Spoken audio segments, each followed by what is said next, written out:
Hello food lovers, welcome back to Rani's cooking style. నేను మీ రాణి ఎర్రంశెట్టి.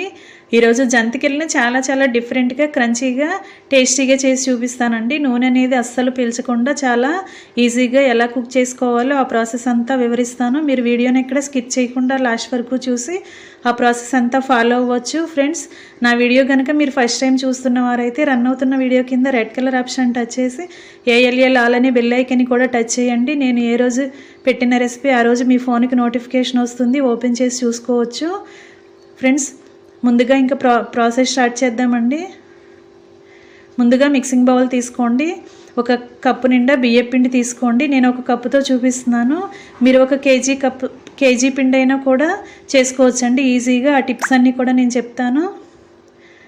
ఇప్పుడు ఆ మిక్సింగ్ బౌల్లో బియ్యం పిండి వేసుకున్నాం కదా. ఇప్పుడు పావు కప్పు సగ్గుబియ్యం తీసుకుని స్టవ్ వెలిగించుకొని కళాయి పెట్టుకొని అలా డ్రై రోస్ట్ చేసుకోవాలండి. దానిలో ఉన్న పచ్చిదనం అంతా పోయి కొంచెం క్రిస్పీగా రావాలి గింజలు అనేవి. ఇలా కొంచెం సేపు ఫ్రై చేసుకుందాం. కొంచెం కలర్ చేంజ్ అయిన వెంటనే మనం తీసుకుని వేరొక ప్లేట్లోకి పెట్టేసుకుందామండి. బాగా చల్లారి పెట్టుకుందాం. వీటిని మెత్తగా పౌడర్లా చేసుకోవాలి. మిక్సీ జార్ తీసుకొని అలా గ్రైండ్ చేసుకోవాలండి. బియ్యం పిండిలాగా ఈ సగ్గుబియ్యం కూడా పౌడర్లా అయిపోవాలి. అంత సాఫ్ట్గా చేసుకుని వద్దాం. బాగా నలిగింది కదా, చూడండి ఇలా మెత్తగా నలగాలి. బరకగా అనేది ఏమీ ఉండకూడదు. ఆ పిండి అంతా కూడా బియ్యం పిండిలో వేసేసుకుందామండి. మీరు ఒక కేజీ బియ్యం పిండి చేసుకోవాలి అనుకుంటే అలాగే ఒక 200 గ్రాముల సగ్గుబియ్యం అయినా తీసుకోండి. కరెక్ట్గా సరిపోతుంది క్వాంటిటీ అనేది. ఇప్పుడు తెల్ల నువ్వులు 1.5 స్పూన్ వేస్తున్నానండి. టేస్ట్కి సరిపడా సాల్ట్ వేసుకుని అలాగే కారం కూడా వేసుకోండి. ఇవన్నీ కూడా పిండికి బాగా కలిసే వరకు కలుపుకుందాం. ఒక పావు టీ స్పూన్ వాము కూడా వేసుకుని అవన్నీ పిండిలో కలిసే వరకు కూడా కలుపుకుందామండి. ఫస్ట్ మనం పొడి ఇంగ్రీడియంట్స్ అన్నీ కూడా కలుపుకుందాం. అలా స్పూన్తో కలుపుకున్నాం కదా. ఇప్పుడు డీప్ ఫ్రైకి సరిపడా ఆయిల్ పెట్టుకుంటాం కదా. ఆ ఆయిల్లో ఒక 2 స్పూన్లు తీసుకుని అలా పిండిలో వేసుకోవాలండి. ఇలా వేసుకుంటే పిండి సాఫ్ట్గా అయ్యి మనకి కారపూస అనేది చాలా క్రిస్పీగా వస్తాయి. చాలా మృదువుగా, తింటుంటే చక్కగా ఈజీగా మనకి నలుగుతాయండి. అందుకే ఇలా మనం ఆయిల్ కానీ లేదంటే బట్టర్ కానీ వేసుకోండి. లేదంటే కొంచెం డాల్డా అయినా వేసుకోవచ్చు. అలా కలుపుకుని పిండి మొత్తాన్ని కూడా ఒకసారి పొడి పిండిని చేత్తో రఫ్ చేస్తూ అలా కలుపుకుందామండి. అవన్నీ కూడా పిండికి బాగా పట్టిద్దాం. ఇప్పుడు వాటర్ పోసుకోవాలండి. కొంచెంగా పోసుకోండి. ఒకేసారి ఎక్కువగా పోసుకుంటే పిండి జారైపోతుంది కదా. కొంచెంగా పోసుకుని ఆ పిండిని చపాతీ ముద్దలాగా చేసుకోవాలి. ఫ్రెండ్స్, నేను ఒక కప్పుకు చూపించాను కదా. ఒక కప్పు బియ్యం పిండికి పావు కప్పు సగ్గుబియ్యం వేసాను. అదే మీరు కేజీ పిండి 2 కేజీల పిండి కూడా చేసుకోవచ్చు. చాలా ఈజీగా కుక్ చేసేసుకోవచ్చు అండి. అసలు నూనె అనేది పీల్చకుండా చక్కగా మనం వండుకోవచ్చు. ఆ క్వాంటిటీ కూడా మీరు కరెక్ట్గా మెజర్ చేసుకోండి. కేజీ పిండికి 200 గ్రాములు సగ్గుబియ్యం వేసుకోండి. అలాగే 2 కేజీల పిండి తీసుకుంటే 400 గ్రాములు సగ్గుబియ్యం వేసుకున్నా సరిపోతుందండి. చాలా కరెక్ట్గా మీరు కొలతలు అనేవి గుర్తుపెట్టుకుని చేసుకోండి. ఇలా పిండి ముద్దను రెడీ చేసుకున్నాం కదా.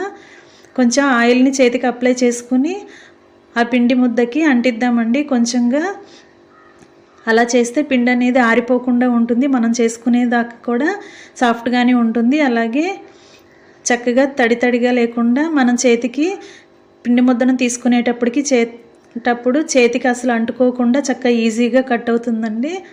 అందుకే అలా పైన కొంచెం ఆయిల్ని అప్లై చేసి ఆ ముద్దని ఒక పక్కన పెట్టుకుందాం. ఇప్పుడు డీప్ ఫ్రైకి సరిపడా ఆయిల్ పెట్టుకోవాలండి. ఇప్పుడు మనం మురుకుల గొట్టం చూపిస్తున్నాను. దానిలో ఇలా ఒక 5 ప్లేట్లు ఉంటాయి కదా. మీరు ఏ ప్లేట్ అయినా సరే తీసుకొని యూజ్ చేసుకోండి. ఆ ప్లేట్ని అలా మురుకుల గొట్టంలో వేసుకుని ఆ గొట్టానికి లోపల ఆయిల్ని అప్లై చేయండి. మనం జంతికలు ఒత్తుకునేటప్పుడు చాలా ఈజీగా కిందకి జారుతుంది పిండి అనేది. అందుకే లోపల ఆయిల్ రాసుకుని ఇలా మనకు కావాల్సిన సైజులో వేసుకోవచ్చండి. ఇప్పుడు కొత్తగా నేర్చుకునే పిల్లలు ఈజీగా మనం కుక్ చేసుకోవడానికి నేను ఒక చిట్కా చూపిస్తున్నానండి. ఆయిల్ కవర్స్ కానీ ప్యాకింగ్ కవర్స్ కూడా ఉంటాయి కదా. వాటిని ఇలా కట్ చేసుకోండి.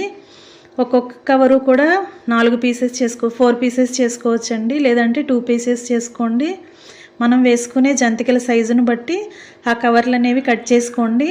ఎందుకంటే ఆయిల్ ఆయిల్లో జంతికలు వేగుతున్నప్పుడు ఆయిల్ అంతా పొంగి మన చేతులు కాలుతూ ఉంటే హ్యాండ్స్కి సెగ అనేది వస్తుంది కదా, నూనె పొంగినప్పుడల్లా మన చేతులు కాలుతూ ఉంటాయి. అందుకే ఇలా ఈజీగా మీరు ఆయిల్ కాలుతుందని భయపడకుండా ఇలా ఒక కవర్ మీద అవి ఒత్తుకుని ఒక్కొక్క కవర్ తీసుకుని ఆయిల్ బాగా కాగిన తర్వాత అలా డీప్ ఫ్రై చేసుకోవచ్చండి. చాలా ఈజీగా కేజీ పిండి అయినా సరే చక్కగా ఈజీగా చేసేసుకోవచ్చు. నూనె అనేది అస్సలు పీల్చదండి ఇది. అంతేకాకుండా చక్కగా క్రిస్పీగా చాలా బాగుంటాయి. మనం తింటుంటే ఎన్ని తిన్నా కూడా మనం ఈజీగా తినేయగలం, అంత సాఫ్ట్గా ఉంటుంది. ఫ్రెండ్స్, నా రెసిపీ కనుక మీకు నచ్చినట్లయితే లైక్ చేయండి. అలాగే మీ ఫ్రెండ్స్కి ఫ్యామిలీ మెంబర్స్కి షేర్ చేయండి. మీ సపోర్ట్ నాకు ఇస్తారని ఆశిస్తున్నాను. ఫ్రెండ్స్, మీరు కనుక సబ్స్క్రైబ్ చేసుకొని వారైతే ఇప్పుడే నా ఛానల్ని సబ్స్క్రైబ్ చేసుకుని నాకు సపోర్ట్ చేయండి. ఇలా మనం కలిపి పెట్టుకున్న పిండి అంతా కూడా ఒక్కొక్కటి వేసేసుకోవాలండి. మనం చేసుకునే సైజుని బట్టి ఆ కవర్స్ అనేవి కట్ చేసుకుని అలా ఈజీగా వేసుకోవచ్చు. ఎక్కువగా అలవాటు ఉన్నవారైతే చేత్తో అయినా ఒత్తేసుకోండి.